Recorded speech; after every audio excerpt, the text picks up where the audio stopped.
부터 이제 좀 긴장하시는 분이 있을 것 같아요. 이렇게 긴데 이게 과연 제 시간에 끝날 수 있을까 하는데, 먼저 좀 이실직고를 드리면 오늘 좀 길긴 깁니다, 사실. 그래도 이제 저희가 보통 일반적으로 끝나는 시간에 끝나게 하도록 그렇게 하겠습니다. 왜냐면은 저도 여러분만큼이나 점심시간을 몹시 기다리는 사람이기 때문에요. 긴장하지 않으셔도 되고, 또 단비와도 같은 이렇게 짧은 항목들이 있어요. 이 14개 항목 중에는. 그래서 다 긴 것은 아닙니다. 예, 그래서 오늘 요한복음 6장 35절부터 40절까지인데요. 일단 본문을 찾아보도록 하겠습니다. 요한복음 6장 35절부터 40절. 예, 그래서 오늘 우리가 이제 예수님께서 왜 이 세상에 오셨나 하는 것을 모르겠어요. 다 성경에서 말씀하시는 것을 다 찾았는지는 모르겠지만 일단 찾을 수 있는 건 다 찾았습니다. 그래서 어느 항목은 좀 짧은 것도 있는데 일단 보이는 건 다 찾아서 우리가 찾아보기 위해서 이제 무조건 일단 복음서에서 나오는 것, 예수님께서 자신이 왜 오셨는지 밝히시는 그런 이유를 밝히시는 부분들은 한번 다 찾아봤습니다. 먼저 기도하고 시작하겠습니다. 은혜와 진리와 사랑이 충만하신 하나님 아버지, 저희들 오늘도 주님 앞에 경배를 드리러 나왔습니다. 주님, 저희들이 드리는 경배가 정말 주님께서 주신 영과 또 주님의 진리 안에서 드리는 것이 될 수 있도록 주님께서 온전히 주관해 주시기 원합니다. 주님, 저희들이 배우는 이 말씀을 통해서 저희들이 온전히 변화받고 또 주님께 영광을 돌려드릴 수 있도록 주님께서 저희 안에서 역사해 주시기 원합니다. 감사드리며 우리 주 예수 그리스도 이름으로 기도드렸습니다. 아멘. 같이 읽지는 않고 제가 한번 읽어보도록 하겠습니다. 요한복음 6장입니다. 6장 31절부터 같이 보시면, 예수님께서 그들에게 이르시되 내가 곧 생명의 빵이니 내게 오는 자는 결코 줄이지 아니할 것이요 나를 믿는 자는 결코 목마르지 아니하리라. 예수님께서 우리가 줄이지 않고 목마르지 않게 하기 위해서 오셨어요. 그러니까 이 성경에 보면 먹는 문제가 굉장히 중요한 문제라는 것을 알 수 있습니다. 인간의 처음 사람이 지은 죄도 먹는 문제와 함께 시작이 되었죠. 예, 그래서 이 점심시간을 꼭 준수를 해야 돼요. 이건 농담이고요. 저는 먹는 것을 좋아합니다. 특히 어떤 특정한 것을 먹는 것을 굉장히 좋아해요. 예수님께서 제가 먹고 마시게 하기 위해서 오셨다고 말씀하신 사실에 감사를 드립니다. 물론 여기서 먹고 마시는 것은 이제 영적인 것을 의미하고 있는 것이죠. 계속해서 다음 절을 보겠습니다. 그러나 내가 너희에게 이르기를 너희도 나를 보았을 때 믿지 아니하는도다 하였느니라. 참 놀라운 구절이죠. 예수님을 보았지만 믿지 않는다고 예수님께서 말씀하고 있어요. 그렇죠. 사람들은 자신들이 하나님을 직접 보게 되면 믿겠다고 합니다. 예수님을 직접 보면 믿을 것 같죠. 근데 직접 봐도 믿지 않았다고 말씀하고 있어요. 예수님께서는. 체험을 하면 믿겠다고 얘기하는 사람도 있어요. 환상을 보면 믿겠다고 하는 사람도 있습니다. 그런데 성경은 믿음이 보는 것이나 체험하는 것에서 오지 않고 듣는 것에서 온다고 말씀하고 있어요. 믿음은 들음에서 오고 들음은 하나님의 말씀에 의해서 옵니다. 하나님의 말씀인 성경을 믿지 않으면 무엇을 보고 체험한다 해도 결코 하나님을 믿지 않을 것입니다. 계속해서 다음 절을 보겠습니다. 아버지께서 내게 주시는 모든 자는 내게로 올 것이요 내게 오는 자는 내가 결코 내쫓지 아니하리라. 누구든지 예수님께 오면 결코 내쫓지 않으신다고 말씀하셨죠. 나는 내 뜻을 행하려고 하늘로부터 내려오지 아니하고 나를 보내신 분의 뜻을 행하려고 내려왔느니라. 나를 보내신 아버지의 뜻은 이것이니 곧 그분께서 내게 주신 모든 것 중에서 내가 하나도 잃지 아니하고 마지막 날에 그것을 다시 일으키는 것이니라. 나를 보내신 분의 뜻은 이것이니 곧 아들을 보고 그를 믿는 모든 자가 아들을 보고 믿으면 모든 자가 영존하는 생명을 얻는 것이니라. 마지막 날에 내가 그를 일으키리라 하시니라. 예수님께서는 자신의 뜻이 아닌 하나님 아버지의 뜻을 행하려고 오셨다고 말씀하셨어요. 여러분 어떠세요? 여러분은 살면서 누구의 뜻을 행하면서 살아오고 계신가요? 여러분이 아시는 것처럼 하나님께서는 아담을 만드시고 그 갈비뼈로 여자를 만드셨습니다. 또 아담을 돕게 하셨어요. 처음에 2명의 죄 없는 인간이 에덴 동산에 살고 있었죠. 그들은 거기서 자신들을 창조하신 전능하신 하나님의 뜻에 따라 살도록 창조되었어요. 그렇죠. 그런데 뱀이 와서 이브를 속였고 이분은 선악과를 먹었고 또 자신의 남편에게도 줘서 먹게 했습니다. 그래서 아담도 선악과를 먹었고 결국 죄를 짓고 죽게 되었죠. 그 후에 하나님께서는 인간들에게 많은 언약을 주시고 또 율법과 법규를 주셨습니다. 그런데 어느 누구도 하나님의 법을 온전히 지키지 못했어요. 아담만 실패한 것이 아니라 모든 인간들이 실패했다는 겁니다. 모든 사람들이 하나님의 법을 어기고 죄를 지었습니다. 하나님께서는 자신의 말씀대로 살면 복을 주시겠다고 약속하셨지만 누구도 그 말씀대로 살지 못했고 약속하신 복을 받지도 못했습니다. 하나님의 말씀대로 살면 인생은 놀랍게 변할 수 있지만 누구도 그렇게 되지 못했어요. 하나님의 길을 따라 걸으면 아무것도 문제가 되지 않을 것이지만 누구도 온전히 그 길을 걷지 못했습니다. 누구도 하나님의 말씀대로 살면 행복해진다는 것을 인생을 통해서 입증하지 못했다는 거예요. 사람들은 죄를 짓고 문제를 일으켰어요. 사람들의 인생에는 살인과 술 취함과 방탕과 정욕과 탐심이 가득했습니다. 하나님의 말씀을 떠난 인간의 인생은 완전히 망가져 버렸다는 거예요. 그래서 예수님께서 오신 겁니다. 예수님께서는 이 세상에 오셔서 인생의 참모습을 보여주셨어요. 사람이 어떻게 살아야 하는지를 보여주셨습니다. 예수님은 이 세상에 오셔서 하나님의 뜻에 맞는 온전하고 완전한 인생이 무엇인지 몸소 본을 보여주셨습니다. 예수님께서는 인간의 몸을 입고서도 하나님의 뜻을 행하는 삶을 살 수 있다는 것을 입증하기 위해서 이 세상에 오셨어요.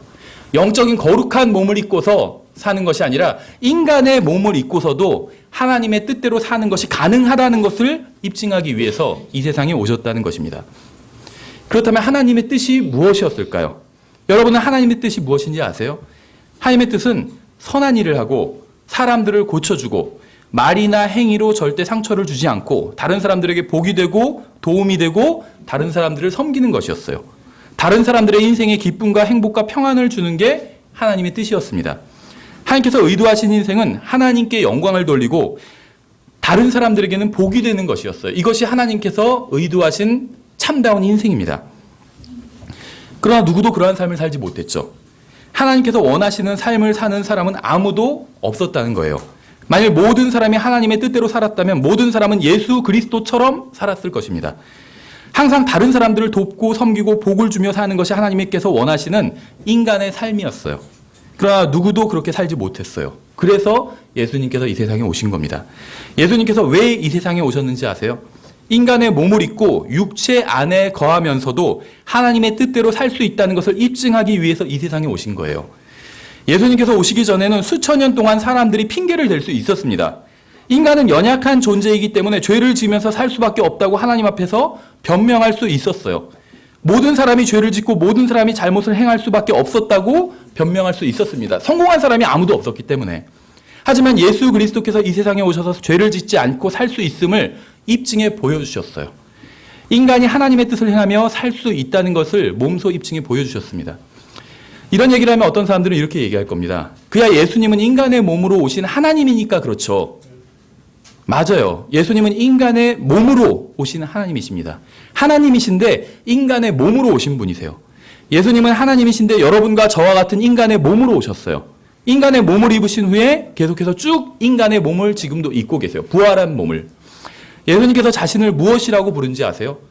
복음서에 보면 예수님께서는 스스로를 사람의 아들이라고 부르고 계세요. 사람의 아들. 사람의 아들은 사람이죠. 사람이라고 부르신 거예요. 자신을 사람이라고. 예수님께서 인간의 몸으로 오셔서 사람의 아들이 되셔서 어떻게 사셨는지 아세요? 하나님의 뜻에 온전히 순종하며 사셨습니다. 우리와 똑같은 인간의 몸을 입고서 하나님의 뜻대로 하나님께 기쁨을 드리며 사셨어요. 그리고 인간은 하나님의 뜻대로 살 수 있다는 사실을 입증하고 증언하셨습니다. 예수님께서는 이러한 진리를 증언하기 위해서 이 세상에 오신 거예요. 예수님께서 인간의 몸으로 오시지 않았다면 우리는 여전히 변명할 수 있었겠지만 이제는 누구도 하나님의 뜻대로 살지 못하는 것을 변명할 수 없고 핑계댈 수 없습니다. 예수님께서 인간의 몸으로 이 세상에 오시고 나서 죄를 지을 수밖에 없다는 인간의 어리석고 무모하고 궁색맞은 변명은 이제 통하지 않게 되었다는 겁니다. 모든 사람이 죄를 지었어요. 근데 아니에요. 모든 사람은 아니에요. 죄를 짓지 않은 단 한 사람이 있습니다. 단 한 분이 이 세상에서 33년 반 동안 언제나 하나님의 뜻대로 살았어요. 그러므로 우리 중 누구도 자신이 죄를 지을 수밖에 없었다고 변명할 수는 없다는 거예요. 예수님께서는 이렇게 인간이 죄를 짓지 않고도 살 수 있음을 입증하기 위해서 이 세상에 오셨습니다. 두 번째, 요한복음 18장입니다. 요한복음 18장. 예수님께서 왜 이 세상에 오셨을까요? 진리를 증언하기 위해서 오셨습니다. 어떤 진리일까요? 자신이 왕이라는 진리를 입증하기 위해서 이 세상에 오셨어요. 예수님께서는 자신이 왕이라고 분명히 말씀하셨습니다. 요한복음 18장 37절에 그러므로 빌라도가 그분께 이르되 그러면 내가 왕이냐 하니 예수님께서 대답하시되 내가 왕이라고 내가 말하는도다. 내가 이런 목적으로 태어났으며 이런 까닭으로 세상에 왔으니 곧 나는 진리에 대하여 증언하려 하노라. 진리에 속한 자마다 내 음성을 듣느니라. 아담은 하나님께로부터 통치권을 부여받은 왕이었습니다. 하나님께서는 아담을 창조하시고 왕으로 임명하셨어요. 왕은 지배하는 사람이죠. 지배. 하나님께서는 아담이 모든 것을 지배하게 하셨다고 창세기 1장에 기록되어 있어요. 하나님께서 그들에게 복을 주시고 하나님께서 그들에게 이르시되 아담과 이브죠. 다산하고 번성하여 땅을 채우라. 땅을 정복하라. 또 바다의 물고기와 공중의 날짐승과 땅 위에서 움직이는 모든 생물을 지배하라 하시니라. 정복하고 지배하래요. 왕으로 임명하셨기 때문에 이런 명령을 하신 것이죠. 아담은 하나님께로부터 지배할 권한을 부여받은 왕이었습니다. 하지만 그는 죄를 짓고 왕관을 마귀에게 넘겨주고 말았어요. 그래서 마귀는 이 세상을 통치하는 이 세상의 신이 되었습니다. 그는 국가들을 세우고 그 국가들을 다스리는 통치자들을 세웠어요. 이 시간에 이러한 것을 다 설명할 수는 없지만 지금 현재는 이 세상 국가들이 주님께 속한 것이 아니라 마귀에게 속했다는 사실은 자명합니다. 이 세상 모든 국가들이 마귀에게 속했어요. 우리나라도 미국도 마귀에게 속했어요. 예수님께서 이 세상에 오셨을 때 사람들은 그분을 왕으로 받아들였습니다. 그래서 나귀에 태우고 예루살렘으로 들어가려고 했어요. 그들은 나뭇가지를 흔들면서 호산나라고 외쳤습니다. 이것은 유대인들이 왕을 맞을 때 하는 풍습이었어요. 솔로몬한테도 이렇게 했죠. 사람들이 예수님을 나귀에 태우고 호산나를 외친 것은 대관식을 하기 전에 일종의 어떤 준비 단계였습니다. 종교 지도자들은 이러한 모습을 보고 몹시 화를 냈고 빌라도는 예수님이 유대인의 왕인지 물었습니다. 예수님을 십자가에 못 박을 때도 명패는 유대인의 왕이라고 쓰여 있었고 예수님께서는 가시로 만든 왕관을 쓰셨어요. 왜 예수님께서 가시로 만든 왕관을 쓰셨을까요? 아담이 죄를 지었을 때 땅은 저주를 받게 되었고 하나님께서는 엉겅퀴와 가시를 낼 것이라고 말씀하셨어요. 가시덤불이라고 했지만 영어로는 똑같아요. 예수님께서 쓰신 관과 땅이 저주를 받은 땅이 내는 가시가 영어로는 똑같은 말이에요. 예수님께서는 이 세상을 통치할 왕으로 오셨습니다. 하지만 이 세상이 저주를 받았기 때문에 첫째 아담의 실패로 세상이 저주를 받고 가시를 내게 되었기 때문에 예수님께서는 가시로 만든 왕관을 쓰시고 그 저주를 몸소 짊어지셨던 거예요. 첫째 아담이 죄를 지었을 때 땅은 가시를 내게 되었죠. 둘째 아담이 오셔서 가시로 만든 관을 쓰신 것이에요. 만일 예수님께서 황금이나 루비나 다이아몬드로 만든 왕관을 쓰셨다면 자신이 저주받은 이 세상의 왕이라는 사실을 입증할 수 없었을 것입니다.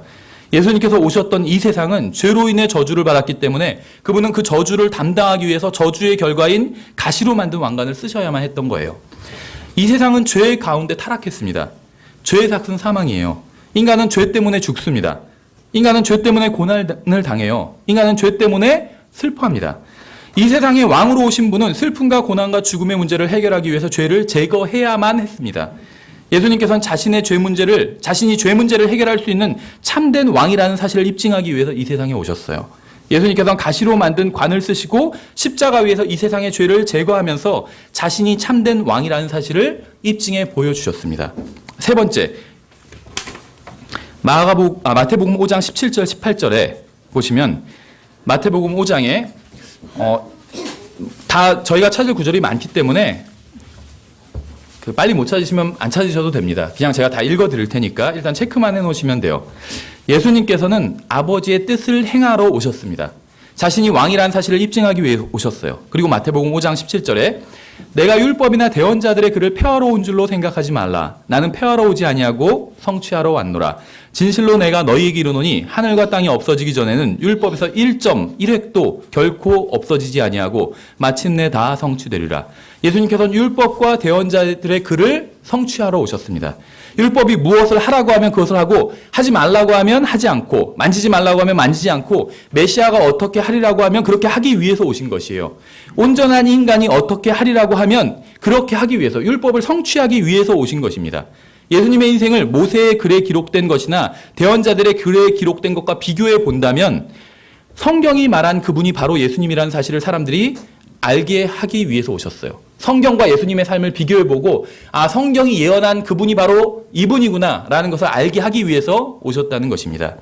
예수님께서는 자신의 삶을 통해 율법의 모든 것, 심지어 1.1회까지도 다 성취하셨어요. 예수님께서는 인간의 몸을 입고 이 세상에 오셔서 율법을 모두 이루셨다는 사실이 왜 중요한지 아세요? 예수님께서 율법을 성취하신 후에는 누구도 하나님께서 너무 엄격한 율법을 주셨다고 변명할 수 없게 되었기 때문입니다. 예수님께서는 율법을 이루셨고 인간의 몸으로 그것을 할 수 있음을 보여주셨어요. 율법이 너무 어렵고 까다로워서 아무도 지키지 못했다고 변명을 누구도 할 수 없게 된 것입니다.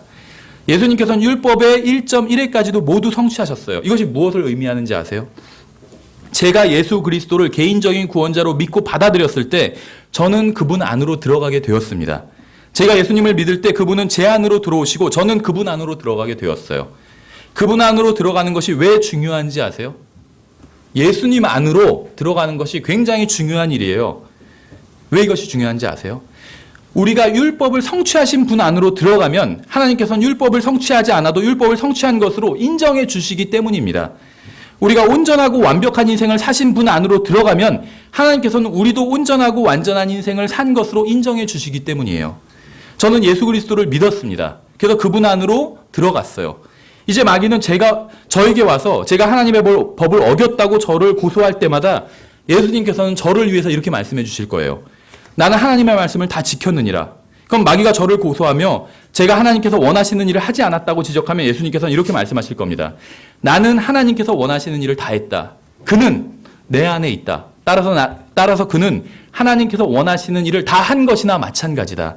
그는 모든 율법을 성취했고 하나님의 말씀대로 살았고 하나님의 뜻대로 살았고 그는 성경의 1.1회까지도 모두 지킨 것이나 마찬가지다. 왜냐하면 그는 내 안에 있기 때문에.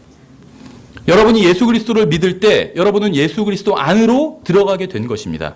그러면 이제 하나님께서는 여러분을 보실 때 예수 그리스도를 보게 됐어요. 왜냐하면 여러분은 예수 그리스도 안에 있기 때문에.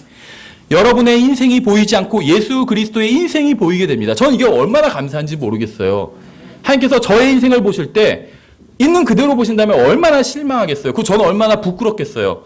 근데 저의 인생을 보실 때 저의 인생을 보시는 것이 아니라 예수 그리스도의 인생을 보신다는 거예요.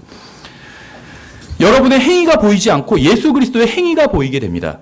그러면 하나님께서는 예수 그리스도로 인해 여러분을 보고 만족하실 거예요. 생각해 보세요. 전능하신 하나님께서, 의로우신 하나님께서 저 같은 죄인을 보고 만족하신다는 거예요. 왜냐하면 제가 예수 그리스도 안에 있기 때문에. 왜냐하면 예수 그리스도께서 율법을 성취하셨고 하나님의 뜻대로 사셨고 하나님께 기쁨과 영광을 돌려드렸기 때문에. 근데 저는 그 안에 있기 때문에. 마귀가 여러분이 어떤 죄를 가지고 여러분을 송사하던 상관없이 예수 그리스도 안에 있는 여러분은 무죄로 드러날 것입니다. 출애굽기 20장부터 민수기까지 율법이 기록되어 있어요. 그렇죠? 이걸 읽으면서 기쁨이 충만한 사람은 아마 별로 없을 겁니다. 자신을 자랑스럽게 여길 사람도 거의 없을 거예요. 뿌듯해하면서, 그렇죠, 율법을 읽으면서 와, 이거 내가 다 지켰고 이러면서 뿌듯해할 사람은 거의 없을 거예요. 율법은 선한 것입니다. 또 영적인 것이라고 말씀하고 있어요, 성경은. 다만 그것을 지키기가 어려울 뿐이에요. 여러분과 저는 모두 하나님의 말씀대로 사는 것에 실패했어요. 구원받고 나서도 실패했습니다. 모든 사람이 하나님의 뜻대로 사는데 실패했어요. 하지만 모든 사람이 실패한 게 아니에요. 실패하지 않은 한 분이 계십니다. 모든 법규와 명령과 규칙을 지킨 한 분이 계세요. 율법과 대언자들의 글을 온전히 성취하신 분이 있습니다. 예수님께서는 율법과 대언자들의 글을 성취하러 오셨어요. 우리가 그분 안에 있으면 하나님께서도 우리도 율법을 성취한 것으로 인정해 주실 겁니다. 네 번째, 마태복음 9장을 보겠습니다. 마태복음 9장. 마태복음 9장을 보면 지옥으로 가고 있던 종교 지도자들이 예수님께서 좋지 않은 사람들과 사귀고 있다고 지적하고 있어요. 모르겠어요. 전 이걸 읽으면서 참 별꼴이네 이런 생각을 했는데 자기들이나 제대로 된 사람이랑 사귈 것이지 예수님께서 좋지 않은 사람들이랑 어울린다고 지적하고 있어요. 마태복음 9장 10절에 보시면 예수님께서 집에서 음식 앞에 앉으실 때 보라 많은 세리들과 죄인들이 와서 그분과 그분의 제자들과 함께 앉았더니 바리새인들이 그것을 보고 그분의 제자들에게 이르되 어찌하여 너희 선생은 세리들과 죄인들과 함께 먹느냐 하거늘. 제가 이 얘기를 들은 제자였다면 당신들과 함께 먹지 않은 게 참 감사한 일이라고 생각한다 이렇게 얘기했을 것 같아요. 계속해서 다음 절을 보시면 예수님께서 그것을 들으시고 그들에게 이르시되 온전한 자들에게는 의사가 필요 없으나 병든 자들에게는 필요하니라. 병이 들면 병원에 가세요. 병이 들면 병원에 갈아야 되나 말아야 되나 그냥 기도로만 하는 게 하나님의 뜻은 아닐까 이렇게 고민하는 분들이 있는데 기도하고 병원에 가세요. 예수님께서 말씀하셨잖아요. 의사가 필요하다고 병든 자들에겐. 오직 너희는 가서 내가 긍휼을 원하고 희생물을 원치 아니하노라 하신 말씀의 뜻이 무엇인지 배우라. 나는 의로운 자들을 부르러 오지 아니하고 죄인들을 불러 회개하게 하려고 왔노라 하시니라. 예수님께서는 죄인들을 불러 회개하게 하려고 오셨습니다. 잘 들어보세요. 저는 지금 우리 교회에 회원으로 가입하라는 말을 하는 게 아니에요. 종교를 가져보라고 권하는 것도 아닙니다. 왜냐하면 교회나 종교도 여러분과 똑같이 죄로 더럽혀져 있기 때문이에요. 그것이 아무리 훌륭한 교회라 할지라도 이 지상에 있는 교회는 여러분과 똑같아요. 죄로 더럽혀져 있어요.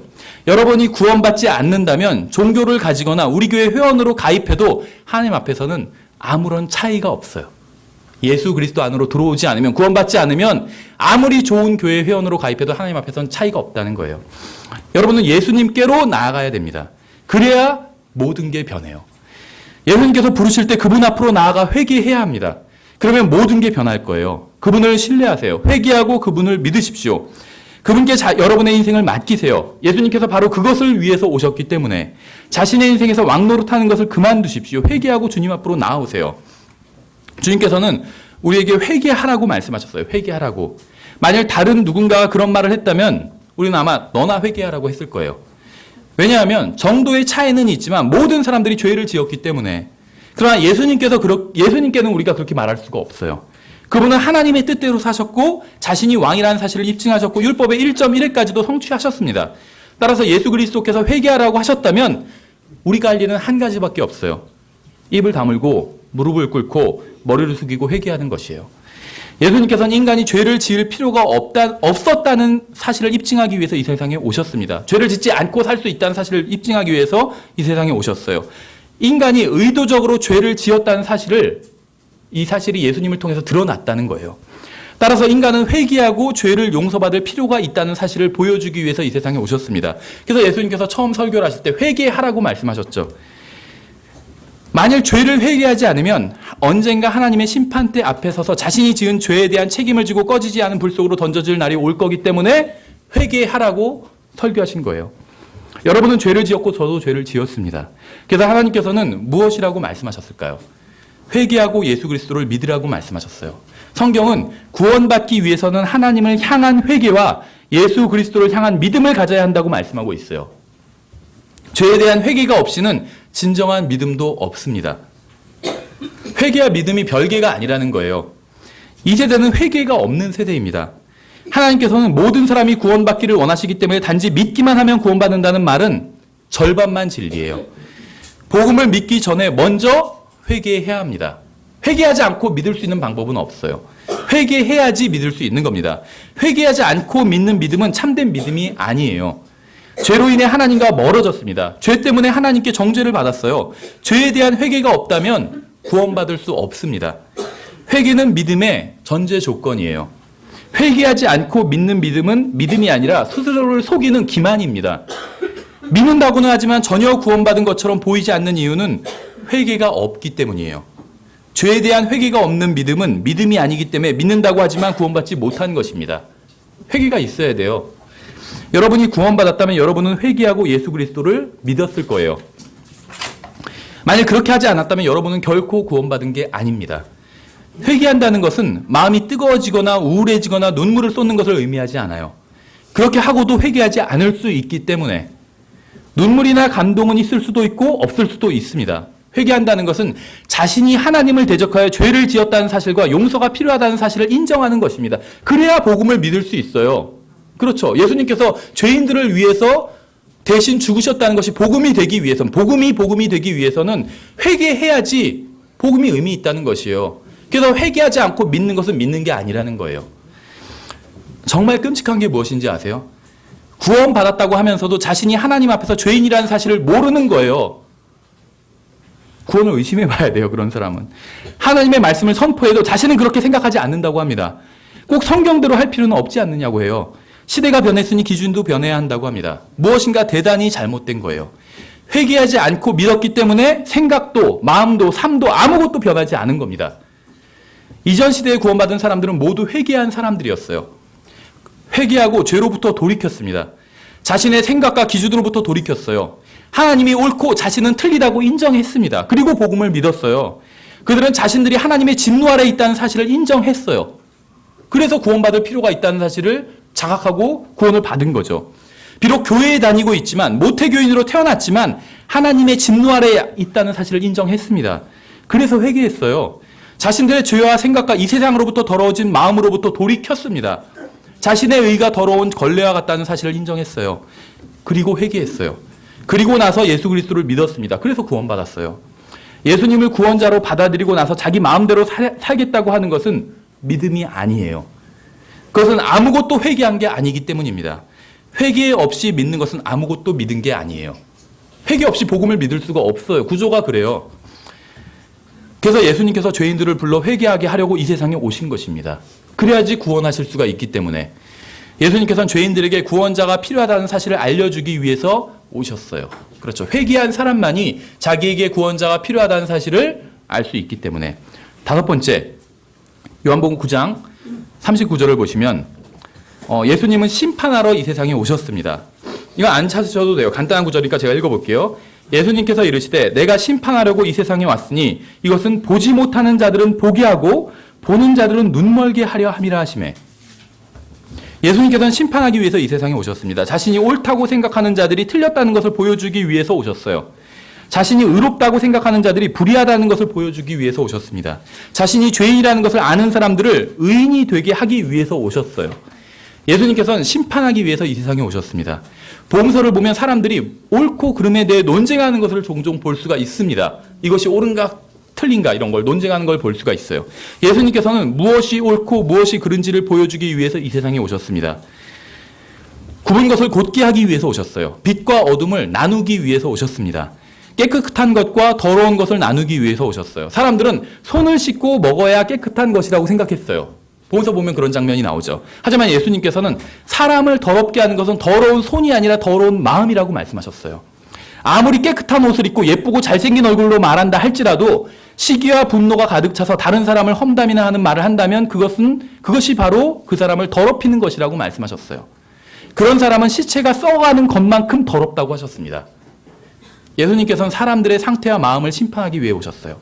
여섯 번째, 마태복음 10장에 보시면 예수님께서 오심으로 인해 분열이 생겼습니다. 예수님께서는 분열시키기 위해서 오셨어요.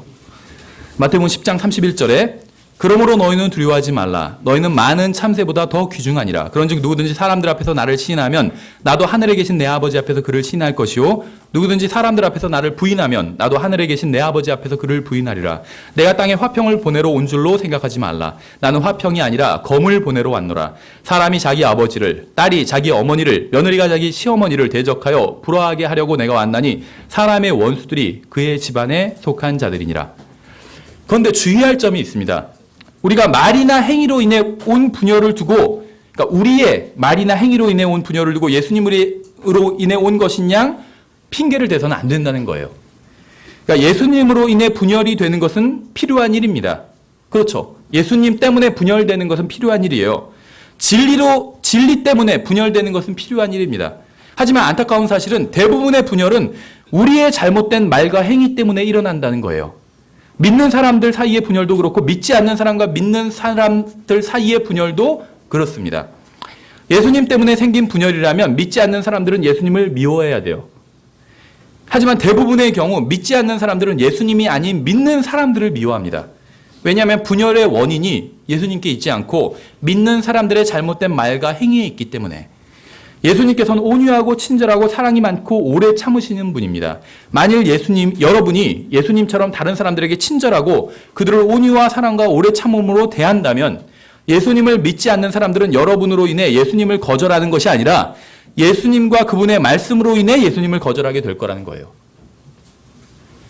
예수님을 믿지 않아도 여러분에 대해서는 인정해 준다는, 저 사람들은 진실로 예수님을 믿는구나. 그걸 인정하게 된다는 거예요. 이것이 바로 성경에서 말씀하시는 정당한 분열의 원인입니다. 사람들이 예수님이나 그분의 말씀이 아닌 여러분으로 인해 예수님을 거부한다면 여러분이 잘못하고 있는 거예요. 그러니까 여러분이 그리스도인인데 사람들이 거부하는데 여러분을, 그 거부하는 이유가 예수님 때문에 여러분을 거부한다면 저 사람은 잘하고 있지만 저 사람이 믿는 건 마음에 안 들어. 그래서 거부한다면 그건 정당한 분열의 이유라는 거예요. 불행하게도 대부분의 분열의 이유는 거기에 있지 않죠. 너가 믿는 예수님이 문제가 아니라 네 하는 꼬라지를 보니까 싫어 이렇게 얘기한다는 거예요. 만일 여러분 주위에 예수님을 거부하는 사람이 있다면 그 사람이 예수님을 거부하는 이유가 예수님 때문인지 여러분 자신 때문인지 한번 잘 생각해 보시기 바랍니다. 여기에 그리스도의 심판석에서 상급을 받느냐 책망을 받느냐가 달려 있어요. 예수님께서는 예수님으로 인해 사람들이 분열하게 될 것이라고 말씀하셨어요. 예수님께서 하신 말씀의 의미는 이것입니다. 좀 더 쉽게 얘기하면 우리가 회개하고 예수님을 믿으면 구원받게 되고 성령님을 소유하게 되고 주님의 길을 걷게 됩니다. 그러면 어둠이 빛과 공존할 수 없는 것처럼 우리가 세상과 공존할 수 없게 된다는 거예요. 그런 분열을 말씀하신 거예요. 우리가 예수님을 믿고 의롭게 살기 때문에 불의한 세상과는 자연스럽게 분열이 될 것이라고 말씀하신 거예요. 우리가 믿고 나서 엄마 아빠와 싸우라는 얘기가 아니라 우리가 의롭게 살면 불의하게 사는 세상이 스스로 달라지게 된다는 거예요. 빛과 어둠이 자연스럽게 나뉘는 것처럼. 빛은 억지로 어둠을 몰아낼 필요가 없어요. 방화면이 어두운데 어둠을 막 억지로 몰아낼 억지로 몰아낼 수도 없어요. 빛이 등장하면, 불이 켜지면 자연스럽게 어둠은 사라져 버립니다. 나뉘게 돼요, 자연스럽게.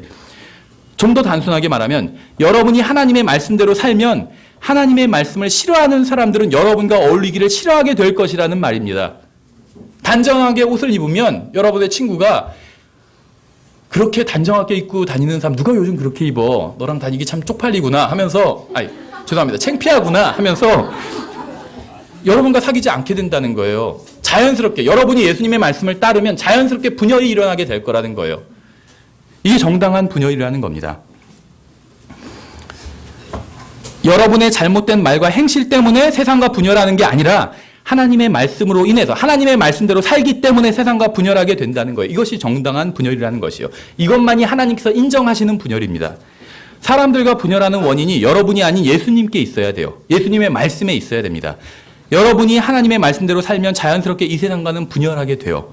여러분이 아직 이 세상과 분열하지 않았거나 이 세상이 여러분을 대적하지 않는다면 그것은 여러분이 아직 하나님의 말씀대로 살지 않는다는 의미예요.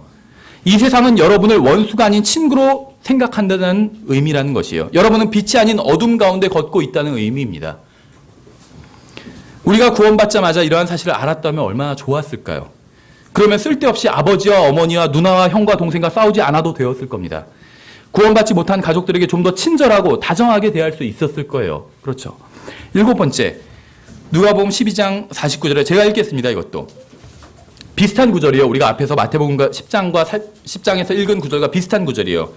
누가복음 12장 49절에 내가 땅에 불을 보내러 왔노니 불이 이미 붙었으면 내가 무엇을 원하리요? 불을 붙이러 오셨대요. 방화범이네요. 그러나 내게는 잠겨야 할 침례가 있으니 그것이 이루어질 때까지 내가 얼마나 답답하겠느냐. 너희는 내가 땅에 화평을 주러 온 줄로 생각하느냐? 내가 너희에게 이르노니 아니라 도리어 분열이니라. 어떤 사람들은 여기서 말하는 불이 성령님을 의미한다고 합니다. 그러나 성경에는 성령님이 불이라고 한 적이 한 번도 없어요. 성경에서 불은 성령님이 아니라 진노와 심판과 징계를 의미합니다. 항상. 구약 성경을 보면 희생제물을 불로 태우죠. 이것은 성령님의 사역을 상징하는 게 아니라 하나님의 심판을 상징하는 거예요. 나 대신 희생제물이 하나님의 심판을 받는다는 걸 상징하는 거예요. 예수 그리스도께서는 우리를 대신해서 희생제물이 되셨고 하나님의 진노와 징계와 심판을 받으셨습니다. 소돔과 고모라는 하나님의 진노와 심판과 징계를 받고 불에 타버렸죠. 지옥은 하나님의 진노를 받는 사람들이 꺼지지 않는 불로 영원한 징계를 받는 곳이에요. 사드락과 메삭과 아벳느고는 왕의 징계를 받아 불타는 굴 속으로 던져졌죠. 불은 성령님과 관계가 없어요. 불은 항상 하나님의 심판을 상징하고 의미합니다. 예수님께서는 불을 붙이려고 이 세상에 오셨어요. 많은 사람들이 예수님으로 인해 고통과 고난과 죽임을 당했습니다. 침례인 요한은 예수님의 선두주자로 와서 예수님 때문에 감옥에 갇히고 참수까지 당했어요. 예수님으로 인해 죽은 사람들의 수는 셀 수 없을 정도로 많습니다. 예수님 때문에 고난을 당한 사람들은 그보다 더 많아요. 예수님으로 인해 불에 탄 사람들도 많아요. 문자 그대로 불에 탄 사람들. 아마 가장 대표적인 사람이 틴데일일 거예요. 틴데일. 그렇죠. 저는 여러분이 그리스도의 심판석에 가기 전에 틴데일의 생애를 읽게 되기를 원합니다. 그리스도의 심판석에 가기 전에 폭스의 순교사를 읽고 가기를 원합니다. 거기에는 예수님을 위해 문자적으로 불에 탄 사람들의 이야기가 나와요. 예수님과 그분의 말씀으로 인해 고난당한 사람들의 이야기는 읽어볼 가치가 충분히 있습니다. 여러분은 예수 그리스도를 따르고 있습니까? 만일 여러분이 예수 그리스도를 따르고 있다면 그분이 가신 길을 따라가야 돼요. 그분이 만난 사람들을 만나야 됩니다. 예수님께서 어떤 사람들을 만나셨는지 아시죠? 그분은 자신을 비난하는 사람들을 만나셨고 자신을 배반하는 사람도 만나셨어요. 종교적인 체하지만 뒤에서 험담하고 죽일 만큼 미워하는 사람들도 만나셨습니다. 이 세상에서 주님께서 가신 길의 끝이 어딘지 아세요? 이 세상에서 주님께서 가신 길의 끝. 십자가예요, 십자가. 여러분이 주님을 따른다면 이 세상에서의 종착점은 바로 십자가가 되어야 됩니다, 여러분도. 그래야지 주님을 따라간 거예요. 주님의 가신 길을, 발자취를 따라간 것이에요. 여러분이 주님을 따른다면 주님께서 오셔서 여러분이 하늘로 들림받아 올라갈 때까지 여러분은 십자가에서 주님을 기다려야 돼요. 십자가 아래 누워서 기다리라는 것이 아니라 십자가에 못 박힌 채 자신의 육신과 욕망과 정욕을 십자가에 못 박은 채 주님을 기다려야 합니다. 예수님께서는 여러분의 인생에 불을 붙이러 이 세상에 오셨어요. 여러분이 이 세상에서 잘 먹고 잘 살게 하기 위해서 오신 것이 아니라 진리를 위해서 고난을 당하고 박해를 당하고 세상에서 미움을 받게 하기 위해서 오셨습니다. 성경은 그리스도 예수님 안에서 하나님의 뜻대로 살고자 하는 모든 자가 이 세상에서 잘 먹고 잘 살 것이라 이렇게 말씀하고 있지 않아요. 그리스도 예수님 안에서 하나님의 뜻대로 살고자 하는 모든 자는 핍박을 받게 될 것이다 이렇게 말씀하고 있어요. 여러분이 핍박을 받지 않는다면 여러분이 하나님의 뜻대로 살지 않기 때문일 것입니다. 아마도. 하나님을 위해 살지 않고 여러분 자신을 위해 이 세상을 위해 살기 때문에 이 세상에서 핍박을 받지 않는 것일 거예요. 주님을 위해 핍박을 받고 불에 탄 사람들이 모두 어디에 있는지 아세요? 하늘나라에서 주님과 함께 안식하고 있습니다. 잠깐 보이다가 사라지는 수증기 같은 이 세상이 아닌 영원한 것을 선택한 그들의 결정은 올바른 결정이었어요. 저는 여러분도 올바른 결정을 하기를 바랍니다. 주님을 위해 고난 받기를 바라요. 날마다 십자가를 지고 주님을 따르기를 바랍니다. 주님께서 오실 때까지 십자가에 못 박혀 있기를 바랍니다. 잠깐 있다가 사라질 이 세상에서 하나님의 백성들과 함께 고난 받고 주님과 함께 영혼을 보내는 것과 이 세상에서 잘 살고 지옥에 가는 것 중 하나를 택한다면 저는 주저없이 이 세상에서 고난받는 것을 택하겠습니다. 8번째, 누가복음 19장에 예수님께서는 잃어버린 자를 찾아 구원하려고 오셨습니다. 누가복음 19장에 8절부터 10절에 삭개오가 서서 주께 이르되 주여 보소서 내가 내 재물의 절반을 가난한 사람들에게 주겠사오며 만일 내가 거짓 고소하여 어떤 사람에게서 무엇이든지 빼앗았으면 그에게 4배로 갚겠나이다 하며 예수님께서 그에게 이르시되 그도 아브라함의 자손인즉 이날 구원이 이 집에 이르렀도다. 사람의 아들은 잃어버린 것을 찾아 구원하러 왔느니라 하시니. 성경은 모든 사람이 죄를 지었다고 말씀하고 있어요. 하나님을 찾는 사람도 없다고 말씀하고 있습니다. 이 세상에는 돈과 쾌락과 행운과 명성을 찾는 사람들로 가득합니다. 문제는 하나님을 찾는 사람을 찾기가 어렵다는 거예요. 그러나 다행히 하나님을 찾는 사람은 없지만 하나님께서는 죄인들을 찾기 위해 여러분과 저를 찾기 위해 자신의 아들을 세상에 보내셨습니다. 여러분이 자신의 인생을 돌아본다면 여러분이 먼저 하나님을 찾은 게 아니라 하나님께서 여러분을 먼저 찾아오셨다는 사실을 인정하지 않을 수 없을 겁니다. 저는 제가 성경을 잘 모를 때 제가 먼저 하나님을 찾은 줄 알았어요. 성경을 제가 읽고 구원받았기 때문에.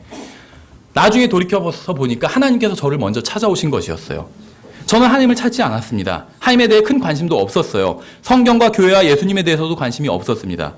여러분도 마찬가지였을 거예요. 하나님에 대해 별다른 흥미가 없었을 겁니다. 그런데 하나님께서는 여러분에게 흥미를 느끼셨어요. 그래서 여러분에게 찾아오신 겁니다. 여러분이 오늘 이 자리에 앉아 하나님의 말씀을 듣는 이유는 하나님께서 여러분에게 관심을 갖고 여러분을 찾아오셨기 때문입니다. 아담과 이브는 하나님의 말씀을 어기고 선악과를 따먹는 죄를 지었어요. 그들은 선악과를 먹고 나서 나뭇잎으로 앞치마를 만들어 자신들을 가렸습니다. 그들이 죄를 짓고 타락했을 때 하나님께서는 그들을 찾아오셨어요. 그들에게 벌을 주기 위해서가 아니라 그들을 구원하기 위해 찾아오신 겁니다.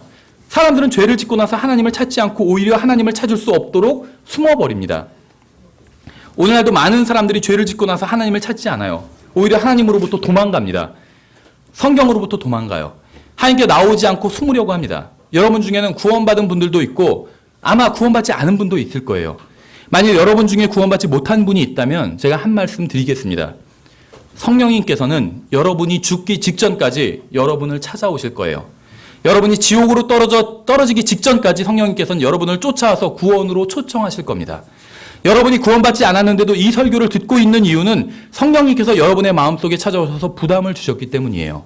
이제는 하나님으로부터 도망가는 것을 멈추고 하나님께 나오십시오.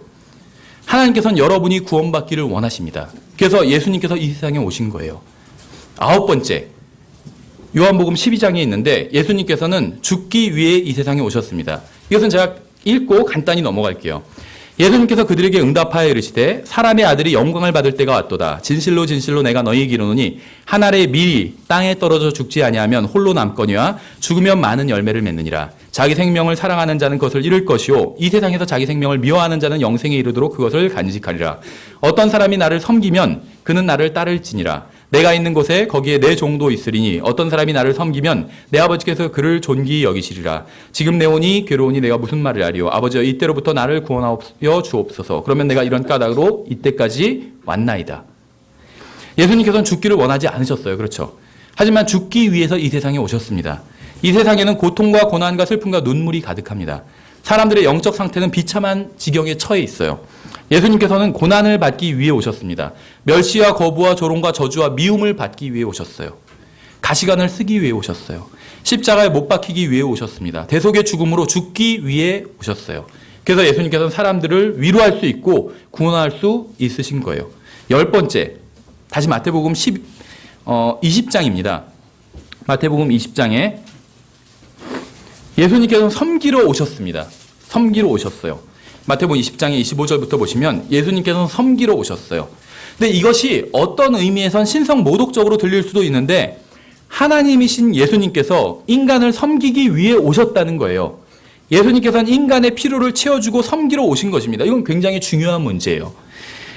마태복음 20장 25절에 예수님께서 그들을 불러 이르시되 이방인들의 통치자들이 그들에게 지배권을 행사하고 큰 자들이 그들에게 권위를 행사하는 것을 너희가 알거니와 너희끼리는 그리하지 말지니 너희 가운데 누구든지 크게 되고자 하는 자는 너희를 섬기는 자가 되고 너희 가운데 누구든지 으뜸이 되고자 하는 자는 너희 종이 될지니라. 이와 같이 사람의 아들도 섬김을 받으러 오지 아니하고 도리어 섬기며 자기 생명을 많은 사람의 대속물로 주려고 왔느니라 하시니라. 굉장히 중요한 말씀이 포함되어 있어요. 우리는 하나님을 섬기겠다고 합니다. 하나님을 위해 무엇인가를 하겠다고 해요. 자신의 인생을 하나님께 내어드리겠다고도 합니다. 좋은 생각이에요. 그러나 그보다 먼저 선행되어야 할 것이 있습니다. 우리는 하나님을 섬기기 전에 먼저 예수님의 섬김을 받아야 돼요. 먼저 예수님께서 먹이시는 것을 먹어야 됩니다. 하나님을 섬기기 전에 예수님께서 주시는 위로를 먼저 받아야 돼요. 하나님을 섬기기 전에 예수님의 인도를 먼저 받아야 됩니다. 만일 우리가 하나님의 섬김을 먼저 받지 않고 자신이 먼저 하나님을 섬기려고 하면 우리는 하나님의 마음을 상하게 할 것이에요. 하나님께서는 우리가 하나님을 섬기기 원하십니다. 그러나 그것보다 먼저 하나님께서 우리를 먼저 섬기기를 원하세요. 먼저 우리가 하나님의 섬김을 받기를 원하십니다. 아기가 태어나면 부모가 먼저 아기를 섬깁니다. 그리고 아기가 자라면 부모를 섬기게 됩니다. 하나님의 섬김을 받지 않은 사람은 하나님을 섬길 수 없습니다. 예수님께서는 우리를 섬기기 위해서 이 세상에 오셨어요. 우리가 어떻게 살아야 하는지 가르쳐주기 위해서 이 세상에 오셨습니다. 우리에게 필요한 것을 공급해 주시기 위해서 이 세상에 오셨어요. 우리가 할 수 없는 것을 해주시기 위해서 이 세상에 오셨습니다. 우리가 하나님의 섬김을 받아서 하나님께서 공급해 주시는 위로와 평안과 구원과 영원한 생명을 받아야 비로소 하나님을 제대로 섬길 수 있게 됩니다. 그래서 먼저 하나님께 섬김을 받지 않은 사람은 결코 하나님을 섬길 수 없습니다. 하나님께서 먼저 우리를 위해서 하셨기 때문에 우리가 하나님을 위해서 살 수 있게 된 것이에요. 예수님께서 베드로의 발을 씻겨 주시려고 하실 때 베드로가 처음에 그것을 거절했죠. 자신이 주님의 발을 씻겨야지 주님께서 자신의 발을 씻기는 것은 합당치 않다고 했어요. 자신이 주님을 섬겨야지 어떻게 주님께서 자기를 먼저 섬기시냐고 그건 합당치 않다고 했죠. 근데 주님께서 먼저 베드로의 발을 씻겨야 한다고 말씀하셨어요. 그래야 베드로가 주님과 관계가 있다고 말씀하셨죠. 주님께서 먼저 우리를 섬기는 것을 우리가 받아들여야 우리는 주님과 관계를 맺을 수 있어요. 주님께서 십자가 위에서 죽으신 것은 우리를 섬겨주신 것이에요. 그걸 우리가 받아들여야 우리가 주님과 관계를 맺고 주님을 우리가 섬기는 것을 하나님께서 받아주신다는 겁니다. 이것이 하나님의 순서예요. 먼저 하나님께서 여러분을 섬기게 하십시오. 그리고 나서 여러분도 하나님을 섬기세요. 이 세상 종교는 하나님을 위해 무엇인가를 하라고 가르칩니다. 먼저 교회에 나오고 헌금을 하고 11조를 바치고 무엇인가를 하라고 합니다. 그러나 성경은 먼저 하나님께서 우리를 섬기기 위해 이 세상에 오셨다고 말씀하고 있어요. 하나님의 섬김을 받고 나서 하나님을 섬길 수 있다고 말씀하셨습니다. 하나님께서는 아무런 불평 없이 기쁨으로 우리를 섬기셨어요. 궁시렁대면서 우리를 섬기신 게 아니라는 거예요. 여러분도 기쁨으로 하나님을 섬기시겠습니까? 다시 28절을 보시면 이렇게 되어 있어요. 이와 같이 사람의 아들도 섬김을 받으러 오지 아니하고 도리어 섬기며 자기 생명을 많은 사람의 대속물로 주려고 왔느니라. 예수님께서는 섬기러 오셨을 뿐만 아니라 자신의 생명을 주려고 오셨습니다. 자신의 생명. 예수님께서는 우리를 위해 자신의 생명을 주기 위해서 오신 것이에요. 이것은 단순히 목숨을 주신 것 이상을 의미합니다. 자신이 살아갈 날들과 자신의 힘과 자신의 노력과 결과와 열매를 여러분과 저에게 주기 위해서 오신 거예요. 예수님께서는 자기 자신을 여러분과 저에게 주기 위해서 오셨어요. 이제는 우리가 주님을 섬길 차례입니다. 이제는 우리가 주님을 위해 우리의 시간과 힘과 노력과 돈과 인생을 드릴 차례라고 생각하지 않으세요? 11번째, 디모데전서 1장에 보시면 잘 아시는 구절이에요. 이건 제가 그냥 읽을게요.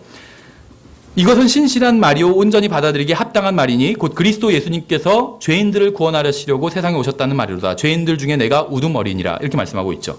예수님께서는 죄인들을 구원하려고 오셨습니다. 여러분이 자신은 죄인이 아니라고 생각한다면 절대로 구원받을 수 없어요. 왜냐하면 예수님께서는 죄인들을 구원하려 오셨기 때문에. 죄를 이야기하지 않고 구원의 복음을 전할 수는 없습니다. 왜냐하면 성경에서 말씀하시는 구원은 죄로부터의 구원이기 때문에. 그래서 죄를 이야기하지 않고는 구원의 복음을 전할 수가 없어요. 자신이 죄인이라는 사실을 인정하는 사람만이 구원받을 수 있습니다. 그런데 디모데전서 1장 15절에는 특이한 표현이 나와요. 사도 바울은 자신이 죄인들 중에 우두머리라고 고백하고 있어요. 과거에 우두머리였다고 하지 않고 현재 자신이 우두머리라고, 죄인들 중에 우두머리라고 고백하고 있는 거예요. 여러분이 구원받고 영적으로 성장해 나갈수록 자신이 정말 큰 죄인이라는 것을 깨달아 가게 될 것입니다. 제가 구원받았을 때 제 자신이 죄인이라고 생각한 것보다 지금이 더 큰 죄인이라고 생각해요. 영적으로 성장해 갈수록 자신이 더 큰 죄인으로 보이게 됩니다. 하나님께 가까이 갈수록 자신의 모습이 더욱 분명하게 드러나고 의인신 예수 그리스도와 더욱 극명하게 비교가 되기 때문에 예수님을 알아갈수록 내가 정말 더 형편없는 사람이구나, 이걸 더 알아가게 된다는 거예요. 여러분이 성경을 더 열심히 읽을수록 자신이 얼마나 하나님으로부터 멀리 떨어져 나왔는지 보게 될 것입니다. 여러분이 예수 그리스도의 얼굴을 더욱 가까이 보게 될수록 그분의 거룩하심과 영광과 은혜를 더욱 가까이서 보게 될수록 자신에게는 의가 전혀 없고 거룩함도 소망도 없는 죄인이라는 사실을 깨닫게 될 것입니다. 주님께 가까이 나아갈수록 자신이 얼마나 큰 은혜로 구원받았는지 알게 될 거예요. 주님께 가까이 나아갈수록 자신이 받은 은혜가 더 크게 보이게 될 겁니다. 우리 자신에 대해 제대로 알게 될수록 하나님께 받은 은혜의 양이 우리가 생각하는 것보다 훨씬 더 크다는 사실을 깨닫게 될 것입니다. 12번째, 여기도 제가 읽을게요. 요한복음 12장 44절부터 예수님께서 외쳐 이르시되 나를 믿는 자는 나를 믿지 아니하고 나를 보내신 분을 믿으며 나를 보는 자는 나를 보내신 분을 보느니라. 나는 빛으로 세상에 왔나니 이것은 누구든지 나를 믿는 자는 어둠에 거하지 아니하게 하려 함이로다. 이 말씀 얼마나 감사한 말씀인지 모르겠어요. 예수님께서는 우리가 어둠에 거하지 않게 하기 위해서 오셨습니다. 여러분이 어둠이 아닌 빛 가운데 거하게 하기 위해서 오셨어요. 따라서 그리스도인은 지하에 살아도 어둠에 거하지 않아요. 여러분이 예수 그리스도를 믿는 한 이 세상 어디를 가든 여러분은 어둠이 아닌 빛 가운데 거하는 것입니다. 여러분이 어둠 가운데 거할 필요가 없어요. 여러분은 어둠 가운데 있지 않습니다. 무엇을 해야 할지 고민할 필요가 없어요. 죽으면 어디로 갈지도 걱정할 필요가 없습니다. 무엇을 입고 누구와 교제를 나눠야 할지를 염려할 필요도 없습니다. 인생을 어떻게 무엇을 하며 보내야 할지도 방황하지 않아도 돼요. 왜냐하면 예수 그리스도 안에 있는 사람들은 빛 가운데 거하기 때문에. 시편 기자는 주의 말씀은 내 발의 등불이요 내 길의 빛이니이다 라고 고백했습니다. 성경은 구원받은 사람은 하나님의 것들을 이해할 수 있다고 말씀하고 있어요. 성령님께서 가르쳐 주시고 인도해 주신다고 말씀하고 있습니다. 여러분이 구원받기 전에는 성경을 읽어도 캄캄한 어둠 가운데 읽는 것처럼 아무것도 이해하지 못했을 거예요. 그러나 구원받고 나서는 이해할 수 있게 되었습니다. 하나님께서 원하시는 게 무엇인지 알 수 있게 되었다는 거예요. 전에는 볼 수 없던 것들을 이제는 볼 수 있게 된 것입니다. 어떤 사람이 되어야 할지 몰랐지만 이제는 알게 되었어요.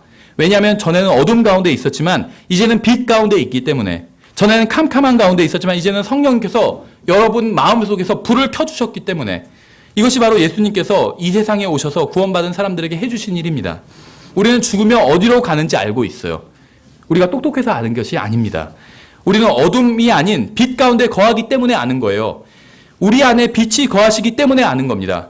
우리 안에 예수 그리스도께서 거하시기 때문에 아는 거예요. 이것이 바로 세상과 우리의 차이입니다. 13번째, 예수님께서는 사람의 생명을 멸하러 오지 않으셨어요. 누가복음 9장입니다. 우리는 예수님께서 혼을 구원하러 오셨다는 사실을 살펴봤어요. 앞에서. 그렇죠. 여기서는 비슷한 표현이 나오는데 약간 차이가 있습니다. 자, 한번 읽어볼게요. 누가복음 9장 51절부터 그분께서 위로 올려져서 영접받으실 때가 이름에 친히 예루살렘으로 가시려고 자기 얼굴을 고정하시고 사람들을 자기 얼굴 앞에 보내시니 그들이 가서 그분을 위하여 준비하려고 사마리아 사람들의 마을로 들어가니라. 그분께서 예루살렘으로 가시려는 듯한 얼굴이므로 그들이 그분을 받아들이지 아니하매 그분의 제자 야고보와 요한이 이것을 보고 이르되 주여 엘리야가 행한 것 같이 불이 하늘로부터 내려와 저들을 멸하도록 우리가 명령하기를 원하시나이까 하거늘 그분께서 돌아서서 그들을 꾸짖으시며 이르시되 너희가 어떤 영에 속해 있는지 너희가 알지 못하는도다. 사람의 아들은 사람들의 생명을 멸하러 오지 아니하고 구원하러 왔느니라 하시니라. 그들이 다른 마을로 가니라. 예수님과 모하메드의 차이점이 무엇인지 아세요? 많이 있지만 가장 큰 차이점은 모하메드를 따르는 사람들은 그리스도인들을 죽인다는 거예요. 그렇죠. 하지만 예수 그리스도를 따르는 사람들은 무슬림을 죽이지 않습니다. 무슬림들이 그리스도인들 잡아놓고 선교사들 잡아놓고 죽인다고 하는 뭐 그런 동영상 보신 적 있죠? 그리스도인들이 무슬림 잡아놓고 죽인다고 하는 동영상은 여태까지 본 적이 없어요. 왜냐하면 우리는 그들이 죽으면 어디로 가는지 알고 그들이 거기로 가기를 원치 않기 때문에 그들을 죽이지 않는 거예요. 우리는 예수님을 믿지 않는 사람들이 죽지 않고 살기를 원합니다. 그들이 죽으면 어떻게 되는지 알기 때문에. 다시 56절의 표현을 볼게요. 사람의 아들은 사람들의 생명을 멸하러 오지 아니하고 구원하러 왔느니라. 예수님께서 하신 말씀을 잘 보세요. 예수님께서는 사람의 아들은 사람들을 멸하러 오지 않았다 이렇게 말씀하지 않으셨어요. 사람들의 생명을 멸하러 오지 않았다 이렇게 말씀하셨습니다. lives, 사람들의 생명을 멸하러 오지 않았다. 예수님께서는 사람들의 생명을 구원하러 오셨습니다. 예수님께서는 술로 자신의 생명을 망치는 사람을 찾아서 구원하러 오셨어요. 죽기 바로 직전에 80세에 구원받는 것도 하나님의 은혜입니다. 그러나 40세에 구원받고 자신의 생명을 제대로 살아보는 것은 더 큰 은혜예요. 예수님께서는 여러분의 생명, 여러분의 인생을 구원하러 이 세상에 오셨습니다. 여러분이 헛된 것에 종노릇하며 인생을 낭비하는 것으로부터 구원하기 위해서 오셨어요. 예수님께서는 여러분을 구원하기 위해서만 오신 게 아니라 여러분의 인생도 구원하기 위해서 오셨다는 거예요. 좀 더 가치 있는 삶을 살게 하시려고 오신 겁니다. 여러분이 죽어서 하늘나라에 가기 위해서만 오신 것이 아니라 여러분이 이 세상에서도 제대로 하나님의 뜻대로 살게 하기 위해서도 오신 겁니다. 여러분이 죄 안에서 죄를 따라 살면서 인생을 망치지 않게 하기 위해서 오신 거예요. 어떤 사람들은 구원받으면 자신들의 인생이 완전히 망가져 버린다고 생각하기도 합니다. 그래서 구원받기를 거절하는 거죠. 친구들과 어울려 놀지도 못하고 광신자가 돼서 평생 교회에 돈이나 갖다 바치고 목사나 섬기고 인생을 즐기지도 못하고 한심하게 살아야 한다고 생각해요. 그래서 구원받기를 거절하는 거예요. 하지만 그것은 사실이 아닙니다. 구원받은 사람들은 그것이 전혀 사실이 아니란 걸 알고 있어요. 구원받으면 인생이 망가지는 것이 아니라 오히려 참된 인생을 살아가게 됩니다. 불행한 사실은 구원받은 사람들도 구원받지 않은 사람들과 비슷한 생각을 하는 경우가 많다는 거예요. 구원을 받기는 했지만 자신의 인생을 주님께 맡기면 완전히 망가져 버릴 거라고 생각하는 사람들도 있다는 겁니다. 주님의 뜻대로 사는 것보다 자신의 뜻대로 사는 게 인생을 더 가치 있게 사는 것이라고 착각합니다. 주님의 생각대로 사는 것보다 자신의 생각대로 사는 게 더 낫다고 착각해요. 주님을 위해 사는 것보다 자신을 위해 사는 게 인생을 더 제대로 사는 것이라고 착각합니다. 주님께 인생을 맡기면 인생이 완전히 망가져 버릴 거라고 생각해요. 구원받은 사람들도. 그래서 주님께 인생을 맡기지 않고 살아가는 거예요.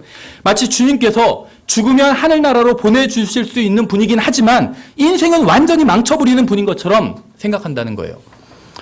하지만 전혀 그렇지 않습니다. 인생은 주님의 손에 들렸을 때 가장 가치 있게 사용됩니다. 주님께서는 우리의 인생을 망치기 위해서 오신 분이 아니에요. 주님께서는 우리가 구원받을 뿐만 아니라 인생을 가장 가치 있고 고귀하게 사용하게 하기 위해서 오셨습니다. 이제 마지막으로 한 구절만 더 보겠습니다. 요한복음 10장입니다. 마지막 구절. 비슷한 말씀을 하고 있지만 또 다른 표현을 들고 있기 때문에 우리가 찾아보는 겁니다. 요한복음 10장 7절에 보시면 그때 예수님께서 다시 그들에게 이르시되 진실로 진실로 내가 너희에게 이르노니 나는 양들의 문이니라. 나보다 먼저 온 모든 자들은 도둑이요 강도이나 양들이 그들의 말을 듣지 아니하였느니라. 내가 곧 문이니 누구든지 나를 통해 안으로 들어가면 구원을 받고 또 들어가고 나오며 꼴을 얻으리라. 도둑이 오는 것은 다만 도둑질하고 죽이고 멸망시키려 함이거니와 내가 온 것은 양들이 생명을 얻게 하고 또 생명을 더욱 풍성히 얻게 하려 함이라.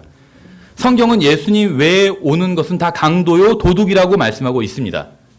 무슨 말이냐면 여러분이 예수님보다 더 중요하게 여기는 모든 것은 그것이 무엇이든 간에 여러분의 시간을 도둑질하고 여러분의 인생을 낭비하게 하고 멸망시키는 거라는 거예요.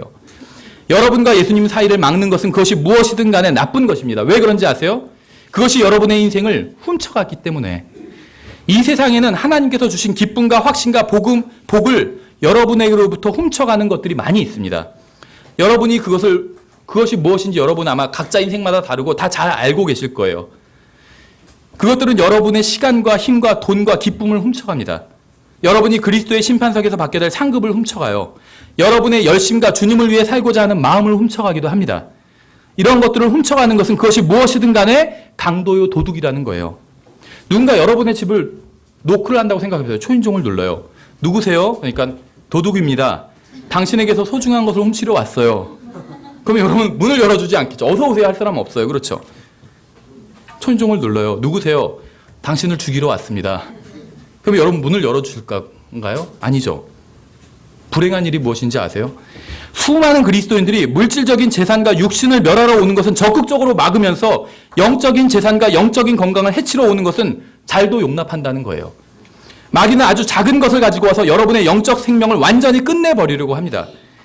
여러분의 승리의 삶을 훔쳐가려고 해요. 그런데 우리는 문을 잠그지도 않고 영적인 도둑이요 강도인 마귀를 쫓아내지도 않습니다. 왜냐하면 우리는 물질적인 재산에 민감한 것처럼 영적인 재산에는 민감하지 않기 때문에. 육신이 깨어있는 것처럼 영적으로 육신이 깨어있는 것만큼도 영적으로 깨어있지 않기 때문에. 여러분이 기도하지 못하게 막는 것은 그것이 무엇이든 간에 여러분에게서 가장 중요한 것을 훔쳐간 것입니다. 여러분이 하나님의 말씀을 읽지 못하게 한 것은 그것이 무엇이든 간에 여러분에게서 가장 소중한 것을 훔쳐간 거예요. 여러분이 주님을 위해 살지 못하게 한 것은 그것이 무엇이든 간에 여러분에게서 가장 중요한 것을 훔쳐간 것입니다. 여러분이 하나님과 교제를 나누지 못하게 막는 것은 그것이 무엇이든 간에 여러분에게서 가장 소중한 것을 훔쳐간 거예요. 여러분이 하나님의 뜻대로 살지 못하게 한 것은 그것이 무엇이든 간에 여러분에게서 가장 중요한 것을 훔쳐간 겁니다. 기도하지 않고 하나님의 말씀을 읽지 않고 주님을 위해 살지 않고 주님의 뜻대로 살지 않고 주님과 동행하지 않는 인생은 이 세상에서 아무리 성공한다 할지라도 완전히 낭비한 인생인 거예요. 물질적인 손해와 비교할 수 없는 게 바로 영적인 손해입니다. 물질적인 것들은 일시적이지만 영적인 것들은 영원하기 때문이에요.